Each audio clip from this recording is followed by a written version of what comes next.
Yes, T.B.Photo X1.5 TFX, and welcome back to another video. Well, I'm sitting here and then reading a little bit into one of the Hasselblad forum magazines.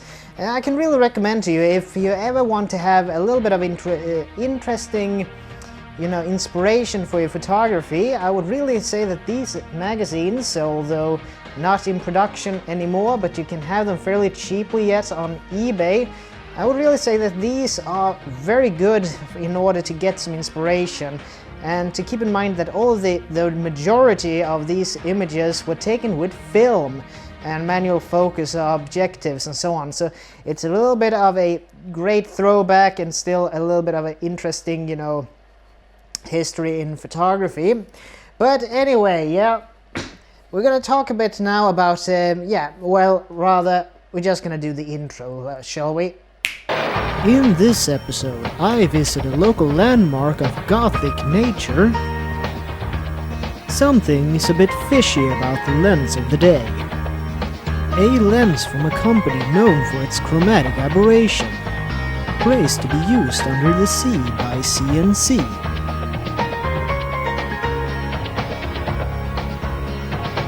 And I am still sitting in a chair.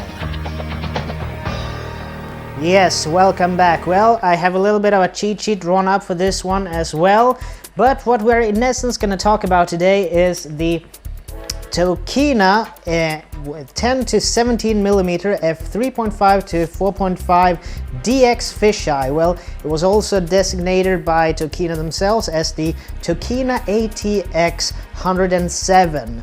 So yeah, that's a little bit of a more simplistic way of naming the lens in question. But anyway, well, what are we going to talk about with this one? Well, the Tokina 107, let's just call it that for simplicity's sake, is a DX lens when it came out, and that is that it's predominantly a APS-C or crop factor camera lens. So in that aspect, I needed to use it on a camera that's since it's December now and days here in Sweden at least are very short, and we have short days and a lot of darkness and so on, I needed a camera that is very good with low light situations and so on, for ambient type deals and so on. So that was when I dug out my old trusty D7200. Well, this camera I can actually recommend if you're one of those that are out there thinking about maybe taking a plunge on a D500. I would say a bit hold your horses and maybe take a look at the D7200, because in my opinion it is still very much a valid camera for sports action wildlife, and it's a really great low light performer. The colors, when you have been using the D700 for a while, this D7200 has a little bit left to be desired when it comes to color, at least in my opinion when comparing the two. But as a APS-C camera, for the price that you can get these for nowadays, really great. I would never really recommend anybody to get the D7500 because it's a little bit castrated when it comes to its features. So yeah, D7200, this was the top of the range APS-C camera for sports action wildlife before the D500 made its entrance. So yeah, but anyway, let's move on, shall we? I think that now we're actually going to go, before we carry on, to today's viewer question. So yeah, take it away. Are Kodak making film great again? Well, since reintroducing the world to Ektachrome, the slide film, in 2017, it seems that prices of Kodak film has been steadily on the rise. Reason for this given to us by Kodak has been the necessity to retrain new workers in how to make film and also remanufacture film stocks that are up to par. Also, it seems like Kodak in this case has been forced to dust off some old equipment that has been on the dismantling side, or rather in disrepair, that has been making film before, but now it has to be revived, which is a good thing. And the reason for the price increase is partly in order to refurbish old equipment. Fellow YouTuber Nico from Nico's Photography Show has fairly recently done a video about the state of Kodak and the price increase, so that's a video I will link in the description, and I would really recommend you to watch when it comes to this price increase. My own personal thoughts about it? Well, I think that Kodak should look to the competitor Lomography and what they are up to when it comes to film. So instead of maybe discarding film batches that don't go up to the standards that are set, maybe do some form of a Kodak Secunda. You know, if you're anybody out there who is a cigar smoker, you know that sometimes you can get Secunda cigars, which are basically cigars that don't really have some kind of defect to them. So I think that that's something that Kodak should look into and make a Secunda line instead of maybe throwing away batches of film. So that's something I think would be something that would stabilize film prices, because lomography is also a very popular way of shooting nowadays when it comes to film. So yeah, now I want to hear from you guys. What do you think is the pros and cons with Kodak and the price increase, and what could they potentially do in order to not go up so much in price? So put it in the comment section below, and I'll see you in the next segment.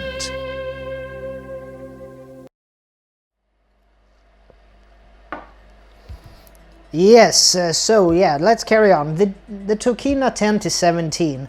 Well, if you want a Nikon version of this one that is unfortunately quite a bit more expensive, it would be the AF 10.5mm f2.8G series from Nikon, which is quite a fair bit more expensive when you look at prices for it.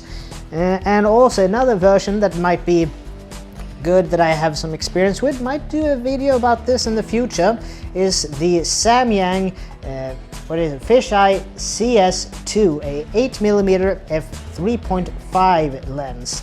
So that's a little bit of a you know, a little bit of a alternative.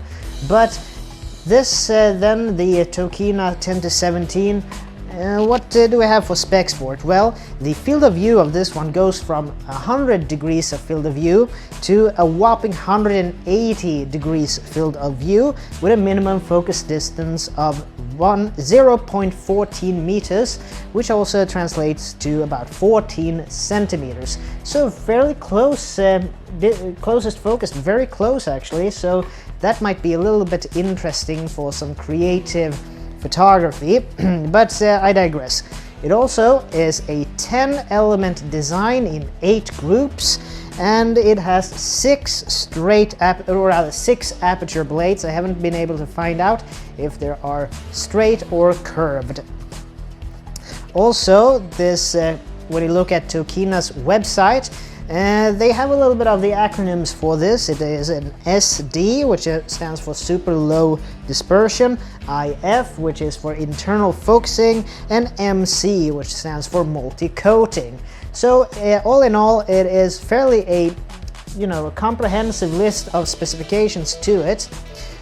Also, if you want to have a second opinion of this lens, for you Canon users out there, I will put the link in the description below to Christopher Frost and his review of the same lens but in Canon mount, which he also points out, as well as I would point out for you, is that this lens, because of, or thanks for the zoom feature of it, actually can be used on a full frame camera or an FX camera body when zoomed in to about 15 millimeters.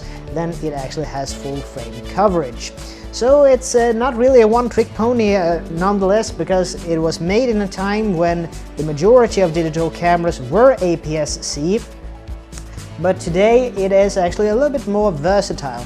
keep in mind also, for you guys who are in the market for this lens, there are actually two versions made by Tokina. The first version, which is the one I have here, has a built-in fixed tulip style lens hood, and the second version, which is designated NH, does not have a built-in lens hood.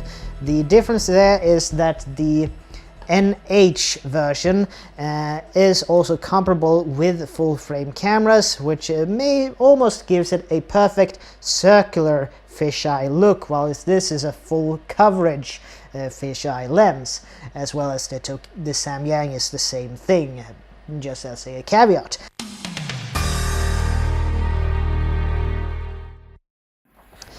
Even though I have in my later to come overview stats given this a good rating when it comes to versatility, there is actually one little piece of information that makes this a little bit more versatile that I found out afterwards, and that is that this lens is actually recommended, or rather there have been a little bit of a test video of this lens made by CNC, the underwater imaging company, where they actually show that this lens is actually quite useful if you are a scuba diver and interested in underwater photography, because as we know, as I've talked about in previous videos, when you're underwater everything becomes, because of the optical effects of water, everything becomes approximately 25% bigger, which means that when doing underwater photography, you want as wide angle as possible, both because you can go close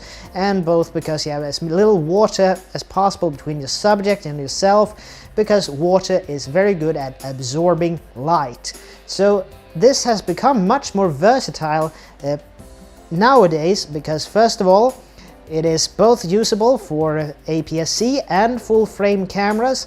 The zoomable fisheye effect is actually quite versatile when used creatively, and now also with underwater photography it is actually an excellent lens for underwater use with a camera housing.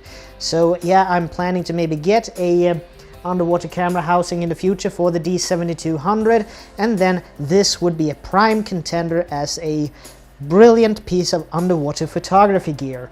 So that's a little bit of a caveat for that, but yeah, I think that now I'll actually go over to my little bit of my in-depth review of the lens.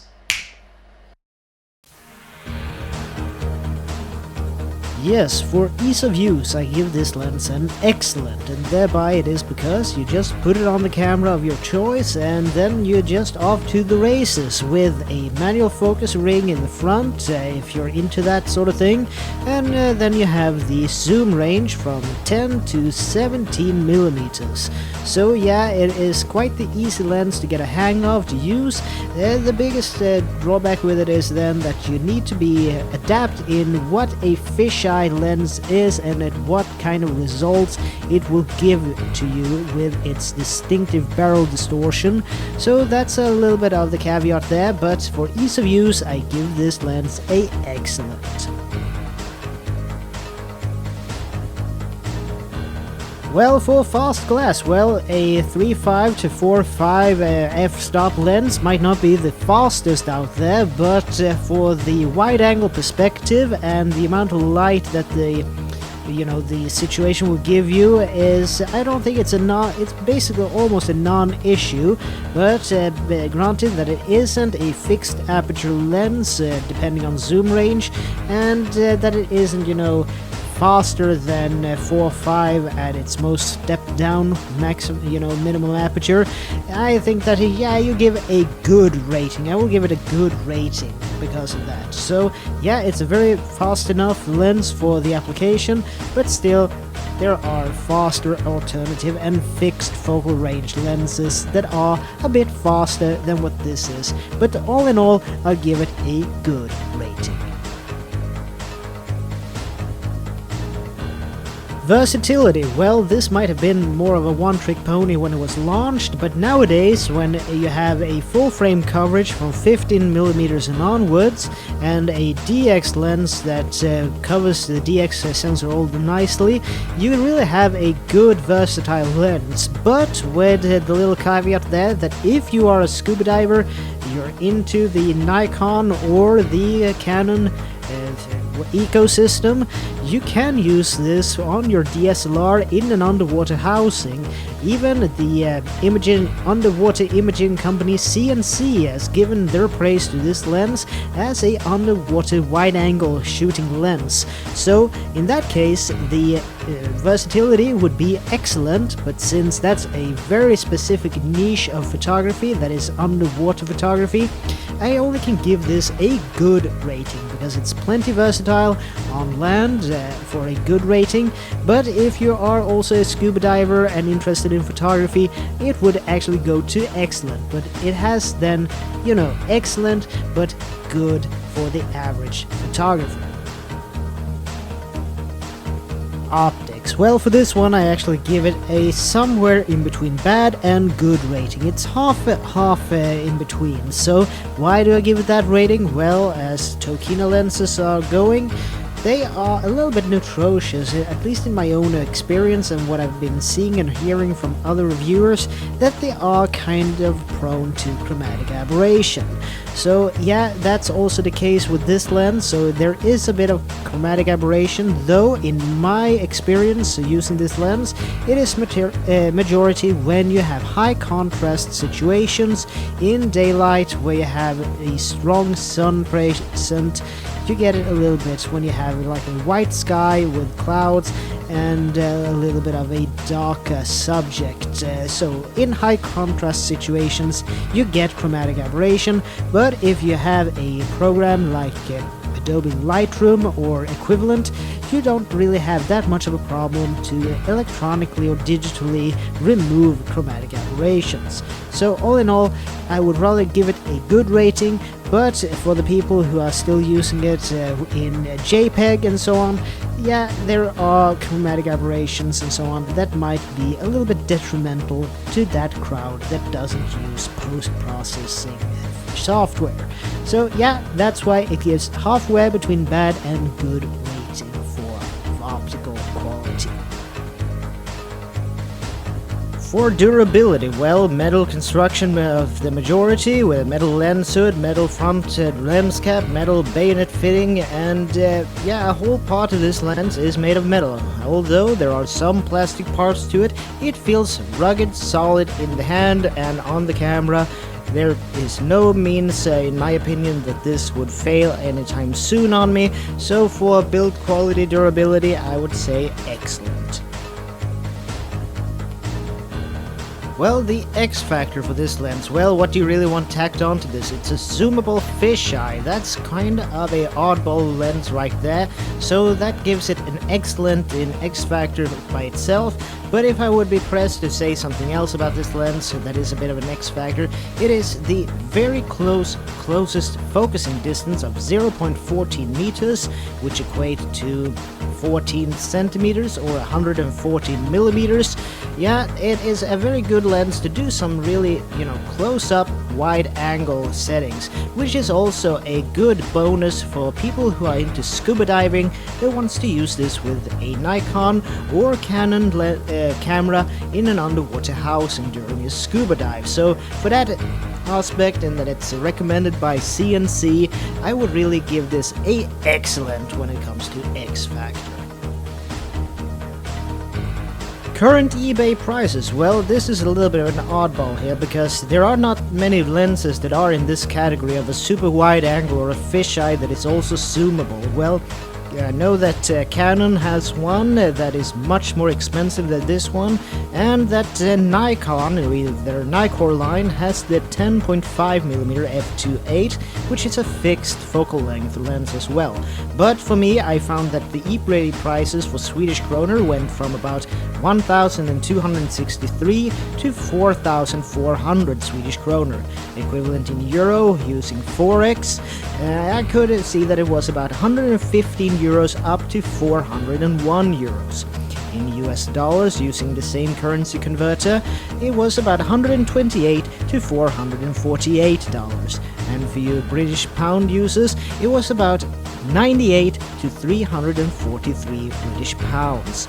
But also, this is a lens that is a little bit of a specialty item, which prompt a little bit of the price differences. And also, these prices were put on worldwide, so it is a little bit different between where you get the lens from, in which condition, but also I try to get it from this version of the lens, the one with the built-in fixed lens hood. Keep in mind, as stated previously, there is also the version without a built-in lens hood that is more suitable for full-frame users. Although, if you look at Christopher Frost's review of this lens, if you go to about 15mm of zoom range, you will have basically full-frame coverage. But for that, I will give it a good rating when it comes to eBay prices.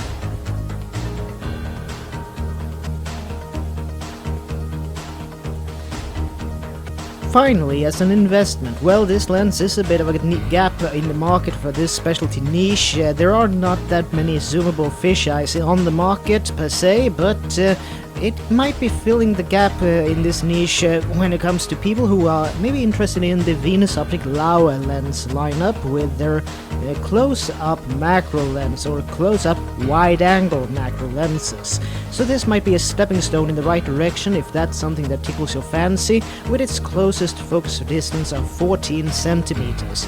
Keep in mind also, yet again, that this was recommended by CNC, the underwater imaging company, that it might be a good lens for video and stills photography underwater during scuba diving. So that might be a little bit of a niche that this one will fill, that it's flown a little bit under the radar. So for an investment, I would say it's a good lens, but all in all, it is a specialty item that if it's something you're in the market for, this is a very good price-worthy option when it comes to other fisheye lenses that generally takes a much higher price point than this one. So for all intents and purposes, it's a good little fun tool to have in the toolbox. It's nothing that you use all the time, but all in all, a fun lens with a bunch of applications that seem to have gotten wider since its inception.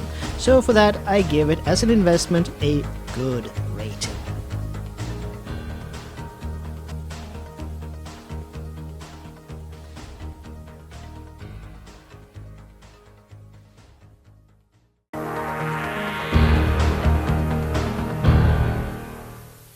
Perfect. Well, now going forward, excuse me. When I was out doing a little bit of a test with this lens, I actually managed to, I thought that, well, what can I do with this one now when it's a little bit darker outside, gray weather and so on. We're not really in a real winter yet, it's December, it's the holiday season and so on, so maybe a little bit of street markets and so on. But I thought that I need something a little bit more special with this one, so how about I just give a little bit of a quick visit to a local landmark here in town, so Uppsala Cathedral, Uppsala Domkyrka. So I thought that that might be a good, because it's a big building with high ceiling and so on, a bit of Gothic architecture. So why not just go in there and take a little bit of fisheye type or serious wide angle shots in the cathedral, because you get the dynamic range, the lights inside the church, the ambience and so on. So I thought that that would be a good testing ground for this lens. So yeah, did a little bit of still photography, probably shown you some images about that, and a little bit of filming as well. And as also, I had my little budget action cam GoPro clone type deal on top of the D7200 when I was out and about, which gave me a little bit of a B-roll for this episode.